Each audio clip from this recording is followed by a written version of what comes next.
അപ്പൊ കൂട്ടുകാരെ ഇന്നത്തെ നമ്മളെ വീഡിയോ എന്ന് പറഞ്ഞാൽ നമ്മൾ അടിപൊളി ഒരു സംഭവം ഉണ്ടാക്കിയിരിക്കുന്നത് നമ്മുടെ പഴയ കാലത്തൊക്കെ ഒരുപാട് ഇഷ്ടപ്പെട്ട് നമ്മൾ കടയിൽ പോയൊക്കെ വാങ്ങിച്ചിട്ടുള്ള സംഭവമാണ്.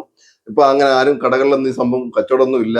ഇപ്പൊ നമ്മുടെ ഈ സംഭവം എന്താ അറിയാലോ, നമ്മൾ അരിയുണ്ടയാണ്. അരിയുണ്ട നമ്മൾ വീട്ടിൽ എങ്ങനെ ചെയ്തെടുക്കാം, അത് പെട്ടെന്ന് വളരെ പെട്ടെന്ന് എങ്ങനെ ചെയ്തെടുക്കാം എന്നുള്ള രീതിയിലാണ് നമ്മൾ ഇന്ന് തയ്യാറാക്കിയിരിക്കുന്നത്.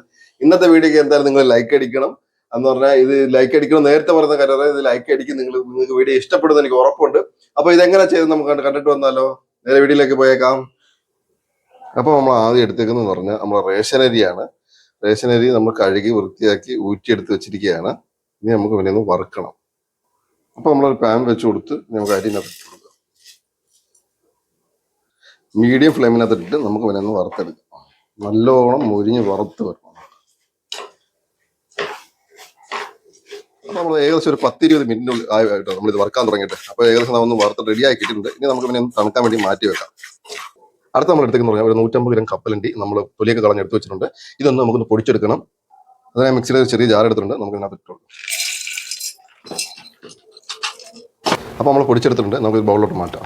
അത് നമ്മളിപ്പോൾ കപ്പലണ്ടി പൊടിച്ച അതേ ജാറിൽ തന്നെ നമുക്ക് അരിയും കൂടെ ഒന്ന് പൊടിച്ചെടുക്കാം. നമുക്കിപ്പോൾ ഇതിനകത്ത് ചെറു ചൂടോടെ തന്നെ നമുക്ക് പൊടിച്ചെടുക്കാം കേട്ടോ, അല്ലെങ്കിൽ പിന്നെ പൊടിയാൻ ചിലപ്പോൾ പാടായിരിക്കും. കുറേശ്ശായിട്ട് പൊടിച്ചെടുക്കാം എല്ലാം.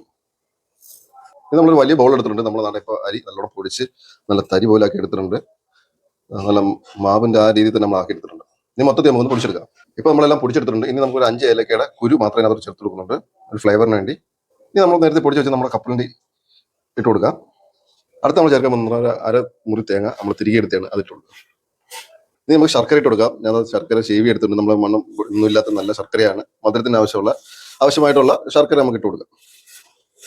ഇനി നമുക്ക് എല്ലാം കൂടെ ഒന്ന് മിക്സ് ചെയ്യാം.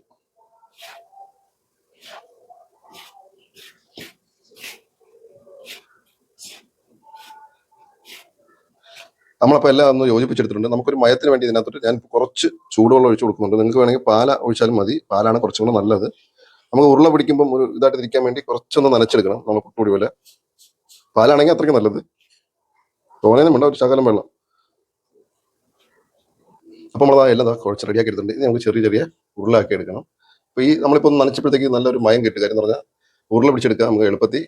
ഇതാണ്ട് ഈ രീതിയിൽ നമുക്കെല്ലാം ഒന്ന് പിടിച്ചെടുക്കാം. ഇനി നമ്മൾ കുറച്ച് അരിപ്പൊടി എടുത്തിട്ടുണ്ട്. നമ്മളിപ്പോൾ ഉരുണ്ട പിടിച്ച് വെച്ചത് നമുക്ക് ഇതിനകത്തൊന്ന് മിക്സ് ചെയ്ത് ഒരു കോട്ടിങ് പോലെ ആക്കി എടുക്കുക. ഈ ഒരു രീതിയിലാക്കി എടുക്കുക. ഇത് കണക്ക് തന്നെ മൊത്തത്തിൽ നമുക്കൊന്ന് ചെയ്യാം. അപ്പോൾ കൂട്ടുകാരെ, നമ്മളത് എല്ലാം റെഡിയാക്കി എടുത്തിട്ടുണ്ട്.